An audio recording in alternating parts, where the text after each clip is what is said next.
High, good morning সবাইকে।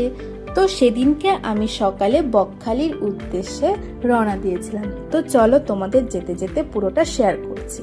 তো আমার ট্রেন ছিল যাদবপুর স্টেশন থেকে। তো তারপর আমরা সবাই মিলে যাদবপুর স্টেশন থেকে ট্রেনে উঠে প্রায় 4 ঘন্টা পর পৌঁছে গেলাম নামখানা স্টেশনে। সেখান থেকে আমরা টোটো গাড়ি করে রিজার্ভ করেছিলাম, করে আমরা প্রায় 45 মিনিট পরে পৌঁছে গেলাম হোটেলে। তো যেতে যেতে একটু ভিডিও করছিলাম। তারপর একদম পৌঁছে গেলাম হোটেলের সামনে, এবং হোটেল থেকে নেমে প্রচণ্ড রোদ ছিল আর খুব ভালো লাগছিল, প্রচণ্ড টায়ার্ড ছিলাম। আর তোমাদের আমি রুমটা দেখাচ্ছি, এটা ছিল আমাদের রুম। তো তারপর আমরা ঝটপট করে সব রেডি হয়ে দুপুরে লাঞ্চটা আগে সেরে নিয়েছিলাম, মানে প্রচণ্ড খিদে পেয়েছিল। তো লাঞ্চটা আমরা সেরে নিয়েছিলাম, লাঞ্চে মানে ভালোই আইটেম ছিল। তো তারপর এই যে দেখো বিকেলের এটা ভিউ, খুব সুন্দর ভিউ ছিল বিকেলের, মানে অপূর্ব লাগছিল।